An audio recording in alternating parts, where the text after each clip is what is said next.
The other thing that I've noticed that I haven't seen a whole lot in this state, and I want to encourage you all to help this, is local investment in helping people have access to the American dream. Tulsa is, is an old oil town, and what they do is anybody that wants to go to college in Tulsa goes to that community college for free for 2 years if they graduate from a Tulsa high school in that county. And what that did is instantly change what was happening. And what happened is, those of you that are in Houston that are oil people, well, Tulsa used to have Phillips Petroleum and all those companies. Well, they all moved to Houston for the shopping, right? And so what Tulsa is having to do is rethink about themselves, and what they're doing is they're going to make sure that they have a workforce that has the technical skill training or the transfer associate degree training to move them forward. Tulsa does a great job. They have some philanthropists that actually give free books for the first 2-year courses to kids who get this scholarship, and it really gets them engaged. And that's the one thing is, a lot of times when you have a monarchy, and this is sort of what Louisiana sort of was designed like, and there's good things about that and others. But one of the issues I've discovered going out and having conversations is they all say, well, in Baton Rouge they didn't like that, so we just can't move forward on it. And what we need to do is have a lot of local skin in the game to move forward, to have success. As you know, in business, you got to control your own destiny to be successful. Arkansas, some similar things happen. If y'all know the El Dorado Promise, a guy who's an oil guy gave $20 million to his home school district where he graduated from high school. Instantly, it changed El Dorado. $20 million gave a free scholarship to anywhere in America from everybody that graduated from that high school. High school graduation increased by 10% in the first year alone.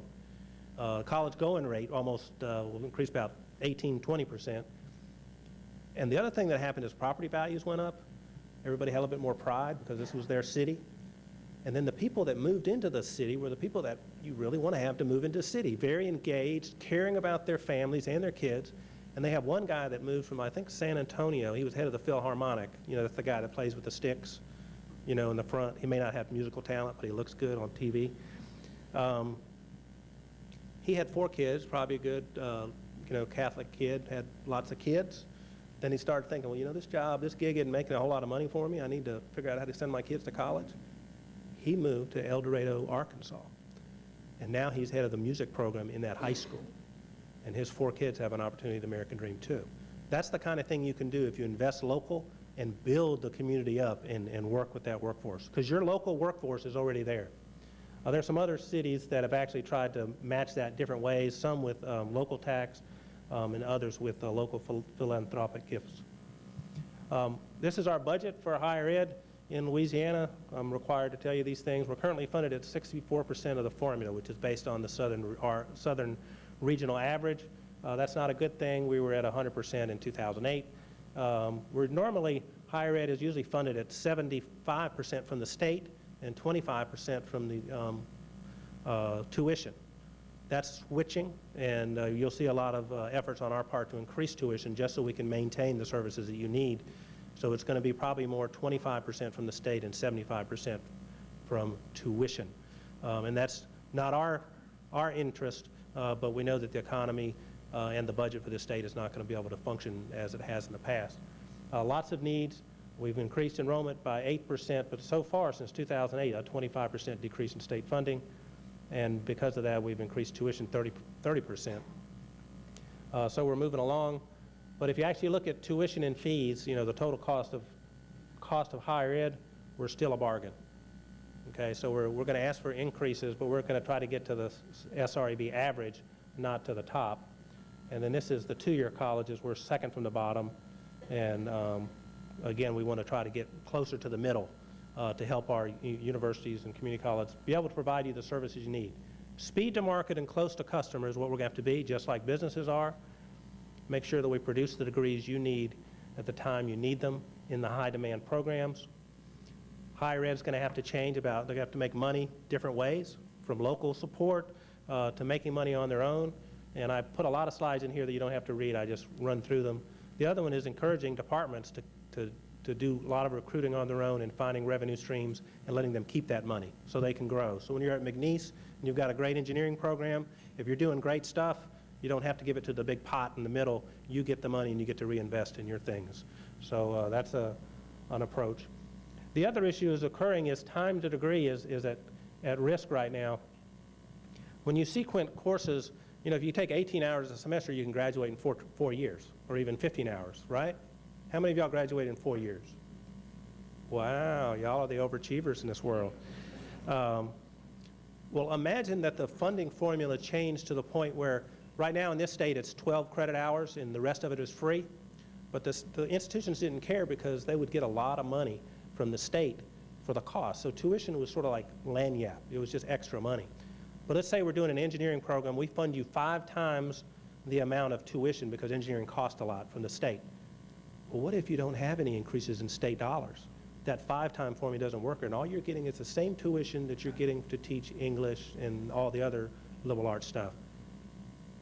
Well, are you going to offer the 15th hour? Because, you know, we're only paying you for 12. They can't afford it, right? They can't afford to offer 15 hours of courses because you're only paying for 12 in tuition and giving just a little bit in state dollars. You see how that changes the business model? And that's why there's a lot of effort in our current legislation to go per credit hour and to talk about tuition as the major driver with a lot of supplemental scholarship opportunities. But it changes the conversation. I've got a nursing program that quit offering a full load every semester because they can't afford it. They offer 9 hours over 3 years instead of 12 to 15 to 18 hours over 2 years and graduate the students early because the institution can't afford to do it. But what that does is gives a whole nother cost of going to college for that family. And that's about $20,000. So it's not a good deal. So even charging higher tuition will at least save that family that additional year for tuition. So we've got to rethink those things. And those are hard conversations to have. But have the institutions think more entrepreneurial, and I think that'll help them understand your issues.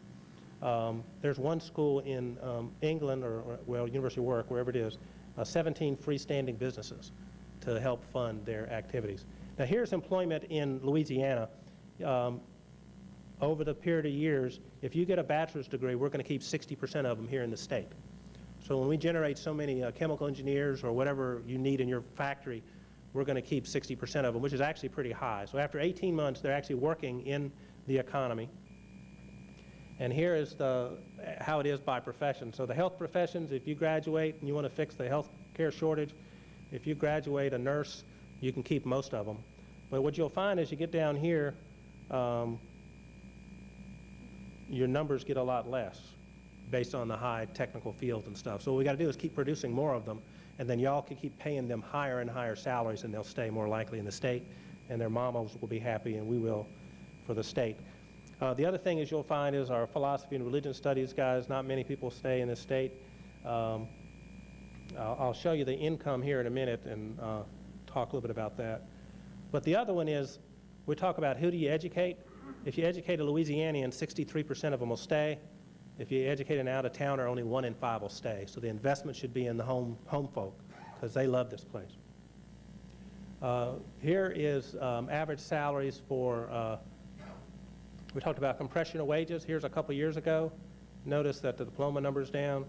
Notice down, notice down, the income. Pretty interesting. Here's the salaries as a gross thing, but I sort of want to show you this. Here's the starting salaries on average of the people. So now those of you in HR in these offices, you know what the rate is, to whether it's a good rate or not, but at least you know what the market is. And this is our graduates after 18 months, how they're doing. What I talk to folks about is those liberal arts folks, philosophy and stuff. You can sort of see that they're not making a whole lot of money, and I believe what that means is they do take their vow poverty seriously, and that's an important thing for. That's funny to some people, I'm sorry. Wrong crowd, wrong crowd. The other thing to keep in mind is the associate degrees are actually making pretty good money right out of the gate, and they're graduating the right professions. So the associate degree can be a gateway to the middle class if we do it right. Now, we'll say that if you go 18 months out in the workforce, you'll see this in 5 years. A lot of the bachelor's people will catch up and be ahead. But right out of the gate, it is a great opportunity. And what we need to do is make sure there's seamless transfer of our courses so that associate's credentials or certificate credentials can move on to something else, because education should be a lifetime experience.